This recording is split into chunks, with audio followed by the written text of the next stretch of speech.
Le début du projet, ça a commencé avec une situation que j'ai expérimentée en Sardaigne pendant une compétition. C'était une fin de championnat du monde d'un circuit que je faisais sur des bateaux à foil.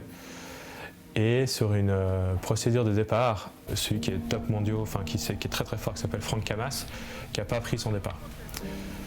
Et du coup, à rentrer à terre, je me suis dit, mais comment c'est possible qu'au niveau où on est, avec les technologies qu'on a, on n'arrive pas des fois à continuer à manquer des procédures. Et il s'avérait qu'il n'avait pas reçu le timing du départ.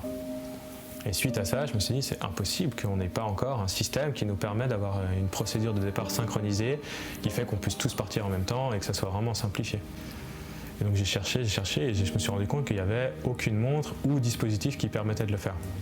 Parce que pour le moment, toute la technologie se tourne vers nos téléphones et on se base de plus en plus là-dessus pour résoudre des problèmes.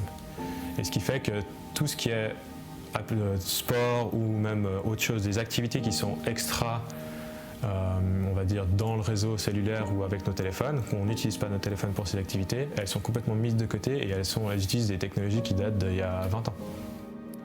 Et donc c'est là où est projeté le projet Entertainment, c'était de proposer une solution à ces activités où la couverture réseau n'était pas encore là. Vu que c'est un projet quand même où il y a pas mal de compétences, parce qu'il y a tout ce qui est mécanique, il y a de l'étanchéité, il y a aussi du soft, donc pas mal de notions des défis au niveau du software. Je pense que le premier gros défi auquel on a dû répondre, c'était déjà de prouver qu'effectivement la technologie de maintenant nous permettait de communiquer sur des distances de plusieurs kilomètres avec des antennes qui sont assez petites pour pouvoir rentrer dans une montre. Ça, c'était un défi qui a été relevé avec l'EPIA. On commence à avoir justement les prototypes que vous avez pu voir qui nous prouvent qu'effectivement les calculs théoriques qui ont été faits à l'EPIA sont réalistes.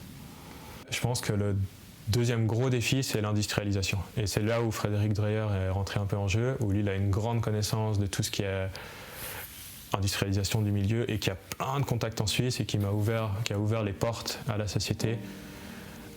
De savoir qui on va chercher, quel partenaire économique, comment est-ce qu'on produit en Suisse, pas en Suisse, en Europe, en Chine, comment toute cette chaîne de production, la supply chain, comment est-ce qu'on vient la mettre en place et que j'ai les contacts et puis que j'ai des gens qui puissent m'ouvrir ces portes.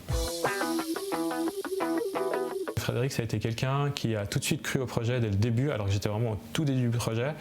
Et c'est vrai, quand on lance comme ça une société, au début, on a l'entourage proche qui est à fond. Ah, c'est trop bien, c'est vraiment bien.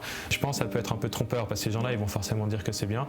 Et d'avoir eu Frédéric assez tôt qui m'a un peu certifié ou qui m'a donné, on va dire, la validité de mon projet en me disant écoute, ce que tu fais, ça a l'air vraiment chouette, donne-toi à fond. Et ça a été vraiment propulseur pour moi. Ça a été un gros coup de pouce.